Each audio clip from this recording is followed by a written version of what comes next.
Police స్టేషన్లో murder for case report అయింది. అది చాలా సెన్సేషన్ అయింది. ఒక మహిళను చంపి కాపు లక్ష్మి అన్న మహిళను హత్య చేసి ఆమె దగ్గర ఉన్న నగదుతో పారిపోవడం జరిగింది ముద్దాయి.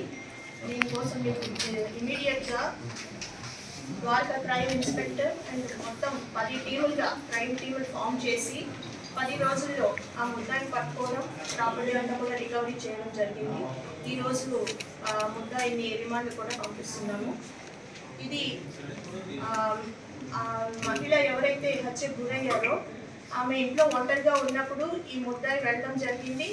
ఆమెను డబ్బులు అడగడం, ఆమె దానికి నిరాకరించడం, ఘర్షణ జరిగిన తర్వాత ఆమెను పీక పిసికి చంపేసి అక్కడి నుంచి పరారైపోయాడు.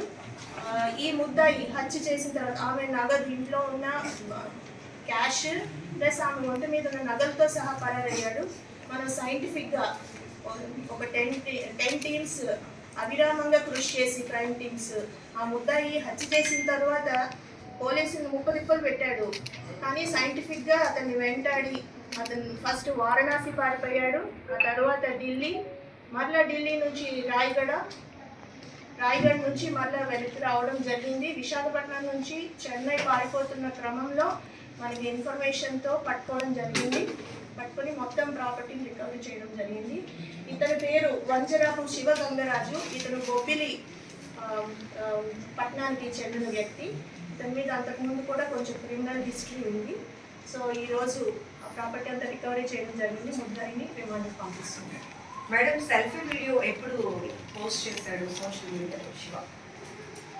సెల్ఫీ వీడియో తను చేసిన తప్పుకి కానీ అప్పులకి కానీ నా కుటుంబానికి నాకు ఎట్లాంటి సంబంధం లేదు అని చెప్పి అతను ఒక వీడియో పోస్ట్ చేయడం కూడా జరిగింది. ఇది ఎప్పుడు జరిగింది? ఇది మనకి దొరికే దగ్గర టైంలోనే పోస్ట్ చేయడం జరిగింది. దీన్ని బట్టి కూడా మనకి లీడ్ వచ్చింది. దానివల్ల అతన్ని అప్రహెండ్ చేయడం ఇది సులువైంది.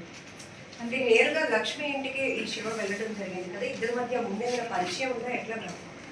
అంటే పరిచయం ఉందండి. దాదాపు ముద్దాయి చెప్పిన దాన్ని బట్టి 15 years, దాదాపు 15 సంవత్సరాల నుంచి పరిచయం ఉంది. ఇన్స్టాగ్రామ్లోని ఫస్ట్ సమ్ మిస్డ్ కాల్లో రాంగ్ కాల్లో ఏదో సమ్ జరిగింది, ఆ రకంగా పరిచయం మొదలైంది. అప్పటి నుంచి కూడా ఇన్స్టాగ్రామ్లోని ఫాలోయింగ్ ఇవన్నీ ఉన్నాయి.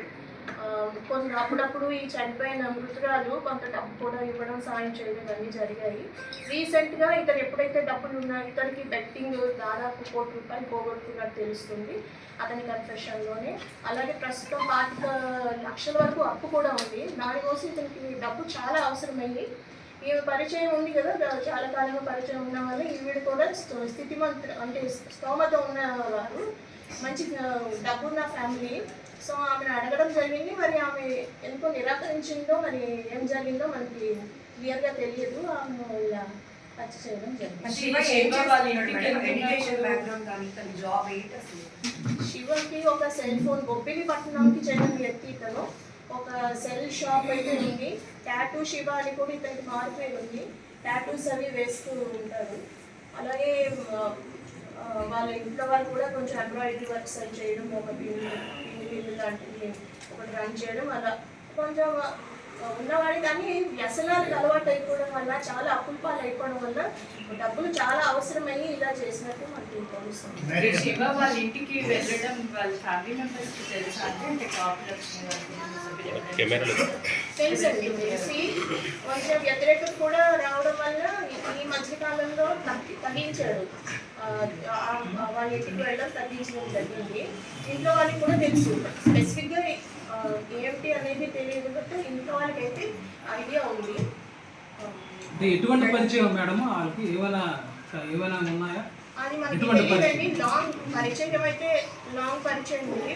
15 ఏళ్ళు అతనే ఒప్పుకోవడం జరిగింది. 15 ఏళ్ళుగా ఆమె పరిచయం అని చెప్తున్నాడు. ఇంతకుముందు రాకపోకలు మాత్రం సాగిస్తుంటాడు. అంతకుముందు కూడా వాళ్ళ ఇంటికి వెళ్ళడం జరిగింది. దానివల్ల ఇంట్లో కూడా కొన్ని గొడవలు కూడా జరగడం జరిగింది. అంటే కంప్లీట్గా స్ట్రేంజర్ కదా, సంబంధికులు కాదు, బంధువు కాదు. అందువల్ల కొంచెం గొడవ కూడా జరిగినట్టు. కుటుంబ సభ్యులు కూడా అనుమానం వస్తుంది కదా, పలానా వ్యక్తి ఇలా ఇలా వస్తూ ఉండేవాడు చెప్పలేదండి. ఇంత టైం పడుతుంది కారణం అంటే ఈ మధ్య కాలంలో రావడం లేదు కదండి. వాళ్ళకి ఈ పర్సన్ అని మనం తర్వాత తెలిసింది. బట్ ఈ మధ్య కాలంలో అతను రావడం తక్కువే. చాలా కాలంగా వాళ్ళ ఇంటికి వెళ్ళడం అయితే లేదు. ఫోన్లో మాట్లాడుకోవడం ఇది అంటే ఆల్రెడీ కుటుంబ సభ్యులకు అనుమానం వస్తుంది కదా పలానా వ్యక్తి అని వచ్చి ఉండొచ్చు, మనకైతే చెప్పలేదు. మనము ముద్దాయి చెప్పడం కన్ఫెషన్ మనకి ఇప్పుడు ఉన్నది, ఆయన కన్ఫెస్ చేయడంతో తెలుస్తుంది. మ్యామ్ ఈ శివ మ్యారీడా? శివ మ్యారీడ్ అండి, 2 పిల్లలు ఉన్నారు, భార్య కూడా ఉంది. వాళ్ళు ఎక్కడ ఉంటారు? వాళ్ళంతా బొబ్బిల్లోనే ఉంటారు. అందుకే క్రిమినల్ బ్యాక్గ్రౌండ్ ఉందన్నారు. ఏ టైప్ ఆఫ్ క్రిమినల్? క్రిమినల్ అంటే కోవిడ్ టైంలోని వైలేషన్స్, ఇప్పుడు బయటకు రాకూడదని క్వారంటైన్ ఇవన్నీ ఉండేవి కదండి, ఆ వైలేషన్స్ ఒకటి. వీధిలో కొట్లాటలు ఉంటాయి కదా, యాఫ్రేస్, అలాంటి కేసులు ఉన్నాయి.